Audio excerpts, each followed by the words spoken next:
اعوذ باللہ السمیع العلیم من الشیطان اللعین الرجیم بسم اللہ الرحمن الرحیم وبہ نستعین وصلی اللہ علی سیدنا محمد وآل بیتہ الطاہرین اللہم صلی علی محمد وآل محمد وعجل فرجہم۔ قال امام العلی علیہ السلام غایت العلم حسن العمل۔ مولا متقیان حضرت علی بن ابی طالب علیہ السلام کے جملے جو ہم سب کے لیے جہاں زندگی سنوارنے میں مدد دیتے ہیں، وہیں متعدد چیزوں سے متعلق بھی ان کی حقیقتوں کو پہچانوانے میں مددگار اور معاون ہو جاتے ہیں۔ علم کیا ہے؟ علم کسے کہتے ہیں؟ علم کا مقصد کیا ہے؟ علم کیا ہوتا ہے؟ علم کسے کہتے ہیں؟ کیا علم فقط علم دین ہے، علم دنیا نہیں ہے؟ یا علم دنیا علم دین دونوں علوم حقیقتاً علم کہلانے کا استحقاق رکھتے ہیں؟ وغیرہ وغیرہ۔ فرماتے ہیں غایت العلم، علم کا مقصد، علم کا ہدف، علم کی انتہا اگر کوئی چیز ہو سکتی تو حسن العمل، عمل کا بہترین ہونا ہے۔ دیکھیے، عمل کوئی بھی انجام دے، عمل کا ہونا اس بات کی علامت نہیں ہے کہ وہ انسان اشرف و اعلیٰ ہے۔ سوال یہ ہے کہ عمل ہے تو کیفیت کیا ہے؟ جب تک کیفیت سمجھ میں نہ آئے اس وقت تک اس چیز کی قدر و منزلت سامنے نہیں آ سکتی۔ عمل کی قدر و منزلت اگر سامنے ہے اور عمل حسن کی منزلوں پر ہے، حسن عمل ہے، نیک عمل کہلانے کا استحقاق رکھتا ہے، اس کا مطلب وہ نتیجہ علم ضرور ہے۔ فرماتے ہیں اگر عالم کوئی ہے تو عالم اسی وقت عالم ہوتا ہے کہ جب اس کی انتہا، اس کا مقصد، اس کا ہدف بہترین عمل کی شکل میں سامنے آتا ہے۔ اللہ سبحانہ و تبارک و تعالی ہم سب کو اعمال صالحہ اور اچھے اعمال کو انجام دینے کی توفیق و رحمت۔ وَيَجِبُ التَّرَاوُحُ بِأَرْبَعَةِ رِجَالٍ كُلٌّ اثْنَيْنِ مِنْهُمَا يُرِيحَانَ الْآخَرِينَ يَوْمًا كَامِلًا مِنْ أَوَّلِ النَّهَارِ إِلَى اللَّيْلِ۔ گفتگو ہماری چل رہی تھی بائے بئر سے متعلق، اور ہم نے آپ کی خدمت میں مختلف نجاستوں کے کنویں میں گرنے کے نتیجے میں جتنے مقدرات کا بیان روایات ائمہ معصومین میں ہوا ہے اس کے حوالے سے بیان کیا۔ یہ نجات گر جائے اتنے ڈول نکالنے، یہ نجات گر جائے اتنے ڈول نکالنے۔ ان کے دائرے میں کچھ ایسی نجاستیں بھی آئیں کہ جن کے متعلق کسی قسم کا معصومین کی روایات میں بیان نہیں ہے۔ تو جب بیان نہیں ہے تو اس کے لیے کیا کیا جائے گا؟ انہوں نے کہا تھا کہ اس کو ہم داخل کریں گے بما لا نصفی۔ ایک عنوان رکھا ہم نے، عنوان کیا؟ لا نصفی، جس کے لیے نص وارد نہیں ہوئی ہے تو اس کا کیا کرنا ہے؟ انہوں نے کہا اس کے لیے نزع جمی ہونا، نزع تمام پانی نکالا جانا۔ اب دیکھیے اس بات کو، ایک سوال جو ذہن میں آپ کے اس وقت سے لے کے اب تک موجود تھا اس کا جواب دیا جا رہا ہے۔ وَيَجِبُ التَّرَاوُحُ، اور تراوح واجب ہے۔ تراوح ایک دوسرے کو راحت دینا، ایک دوسرے کو راحت دینا، آرام پہنچانا۔ اس طریقے سے بِأَرْبَعَةِ رِجَالٍ، 4 مردوں کے ذریعے سے تراوح واجب ہے۔ کل اثنین منہا یریحان الاخرین، ہر 2 منہان من الرجال، رجال کی طرف پلٹے گی، ضمیر جب بھی مؤنث کی ہوتی ہے تو ہمیشہ مؤنث کی بھی پلٹتی ہے جمع کی طرف۔ کل اثنین منہا، ان رجال میں سے ہر 2، یریحان الاخرین، باقی 2 کو راحت پہنچائیں گے۔ 2 لوگ پانی کھینچتے رہیں گے، اب یہ تھکنے والے ہیں، ان کو راحت کی ضرورت ہے، تھک گئے ہیں، تو دوسرے کہیں گے آپ ہٹیے، آپ آرام کیجئے، اب ہم کھینچیں گے۔ اب وہ دونوں کھینچنا شروع کر دیں گے، یہ آرام کریں گے۔ جب وہ تھکنے لگیں گے یہ کہیں گے اب آپ تھک گئے ہیں، چلیے اب آپ کو ہم آرام دیتے ہیں، اب آپ آرام کیجئے، ہم کھینچیں گے۔ اسے کہتے تراوح۔ بات واضح ہوئی؟ ابھی تراوح کس طرح کریں گے؟ یومن، ایک دن کریں گے، کاملن، مکمل طور پہ پورا دن۔ کب سے کب تک؟ من اول النہار الی اللیل، اول نہار سے لیل کی ابتدا تک، جب سے دن نکلتا ہے اس وقت سے لے کر رات کے آنے تک، طلوع آفتاب اور غروب آفتاب کا تعلق نہیں ہے، پورے اول نہار سے رات تک جتنے حصے میں لفظ نہار کا اطلاق ہوتا ہے اس پہ مکمل طور پہ کام کریں گے۔ سواء فی ذالک الطویل، چاہے وہ طویل ہو، یہاں پہ طویل صفت ہے، اس کا موصوف النہار ہے۔ سواء فی ذالک النہار الطویل، چاہے وہ نہار طویل ہو، جیسے گرمیوں میں ہوا، جون میں ہو گیا کہ معلوم ہوا 4 بجے سے صبح ہوئی اور رات کو 7:45 بجے تک نہار رہا، سمجھ رہے ہیں میری بات کو آپ؟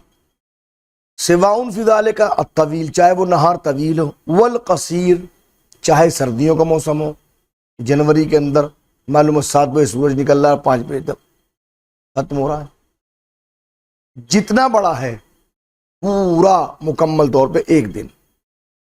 یہ تراوح کب واجب ہے؟ کہ عند تعذر نضح الجمی، جب ایک انسان نضح جمی سے معذور ہو جائے۔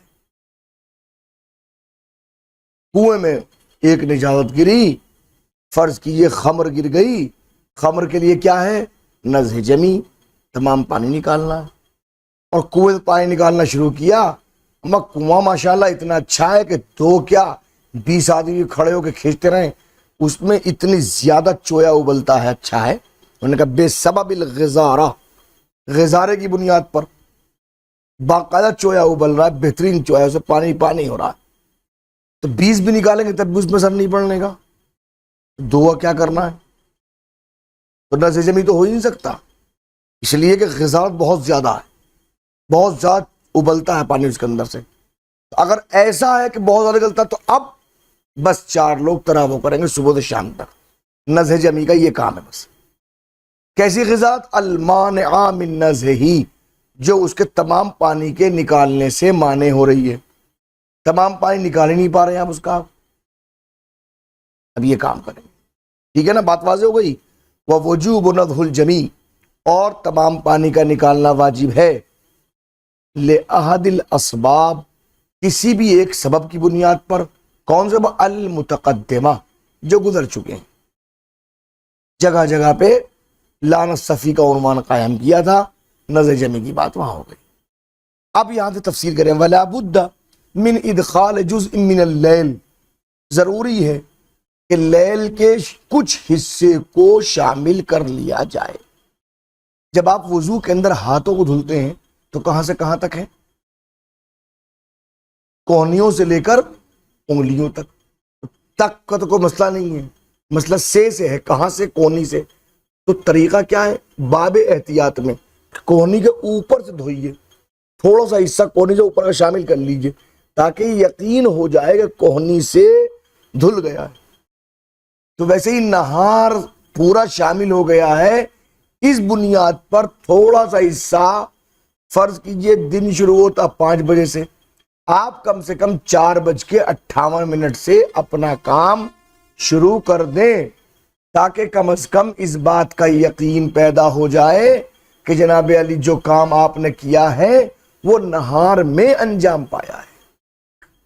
بات واضح ہوئی؟ ولا بد من ادخال جزء من اللیل، لیل کا تھوڑا سا جز داخل کرنا ضروری ہے، متقدماً، تقدم میں، شروع میں، ابتدا میں، اور وہ متاخراً، اور آخر میں بھی لیل کا کچھ حصہ شامل کر لیجئے، من باب المقدمہ، باب مقدمہ، تاکہ کنفرم ہو جائے کہ پورے نہار کو آپ نے کام کر لیا، ٹھیک ہے نا؟ وہ تحیۃ الاسباب قبل ذالک، اور یاد رکھیں جو اسباب جو تہیا کریں گے وہ پہلے سے ہی کریں گے۔ کل کو اگر کام ہونے والا ہے تو آج ہی کام، رسی لے کے آنی ہے، ڈول لے کے آنی ہے، اس کے اوپر فسیل تیار کرنی ہے، اس کے اوپر چکر لگانا ہے، بھائی ایسے تھوڑی نکلتا ہے، کبھی نکل رہا ہے، جتنا کام ہے وہ آپ پہلے کام کر کے نپٹا لیجئے، صبح سے کام کر دینا۔ ایسے ہی آج کل کے معمار ہوتے ہیں، راج مستری، کہ وہ آئیں گے، آج پیڑ بن رہی ہے، معلوم ہوا آج یہ کام کر رہے ہیں، نہیں، یہ کام مطلب ان کا مسئلہ اپنی جگہ کے اوپر، لیکن کنویں کے پاک کرنے کے لیے اسباب کا مہیا کرنا اس کام سے پہلے ضروری، تراویح سے پہلے۔ ولا یجزی مقدار اليوم من اللیل والمنفق منہما، یاد رکھیے ایک دن کی مقدار بھی کفایت نہیں کرے گی۔ کب؟ من اللیل، جب یہ کام رات میں کیا جائے۔ آج کی تاریخ میں دن کتنا بڑا ہے بھائی؟ دن فرض کیجئے آج صبح کو 5 بجے اذان ہو رہی ہے، شام کو 6:30 بجے اذان ہو رہی ہے، تو 5 سے لے کے 12 بجے تک 7 گھنٹے، 13.5 گھنٹے کا دن ہو رہا ہے۔ آپ نے کہا بھائی 13.5 گھنٹے نکالنا ہے پانی ہمیں۔ اب ایک کام کا نیم بولیے، ہم صبح سے کام شروع کریں گے، تہیہ اسباب کریں گے، تیاری کریں گے، اور ٹھیک 12 بجے سے رات کے 1:30 بجے تک یہ کام ہوتا رہے گا۔ اب اس میں دن بھی آ گیا اور رات بھی آ گئی، تو یوم کی مقدار کے برابر لے رہے ہیں۔ یہ کہہ رہے ہیں ولا یجزی، یہ مجزی نہیں ہے، یہ کفایت نہیں کرے گا۔ ولا یجزی کا مطلب ولا یکفی، ٹھیک ہے نا، مجزی نہیں ہوگا۔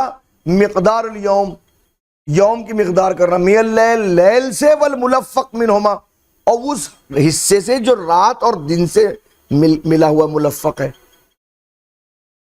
یا آپ نے کہا بھائی دن میں افراد مہیا نہیں ہو رہے ہیں، رات کو یہ کام کر سکتے ہیں ہم لوگ بھائی، دن میں آفس میں رہیں گے، اپنے کام پہ رہیں گے، رات کو آ کے کنواں پاک کر لیں گے، 13.5 گھنٹے ہی تو نکالنا ہے پانی، تو یہ کام رات میں کر لیں، مجزی نہیں ہے۔ وَيُجْزِي مَا زَادَ عَنِ الْأَرْبَعَةِ، بس 4 لوگ کھڑے ہوئے، 4 نے کہا بھائی اللہ تمہیں سلامت رکھے، ماشاءاللہ تم نے کم کم قوم کی ضرورت کا خیال رکھا ہے کنویں کو پاک کرنے کے لیے۔ ارے نہیں، ہم 4، ہم بھی آپ کے ساتھ میں ہیں۔ 4 کے ساتھ کتنے ہو گئے؟ 8۔ 8 کو دیکھ کے 8 اور نے کہا نہیں، آپ ہی کیوں کریں گے بھائی، کہ قوم میں ہم نہیں ہیں، ہم بھی کھڑے ہوں گے۔ 8 اور آ گئے کہ یجزی، مجزی نے کفایت کریں گے، ما زاد عن الاربعہ، اگر 4 سے زیادہ ہیں تو مجزی کریں، کوئی بات نہیں۔ 2 لگاتار کر رہے ہیں، پھر 2 کو کسی اور رات تم بیٹھ جاؤ، پھر 2 کو وہ، پھر ایسے ہو رہا ہے، معلوم ہے صبح شام تک 2 لوگ کھینچتے رہے، کوئی پریشانی کی بات نہیں ہے، مقدار میں کافی ہے۔ دون ما نقص، لیکن فرض کیجئے 3 آدمی آ گئے اور 3 آدمی 2 میں لگ رہے ہیں، اور ایک کرے لوگ مل جاؤں گا، ممکن نہیں، لگاتار 2 ہی کھینچ رہے ہیں۔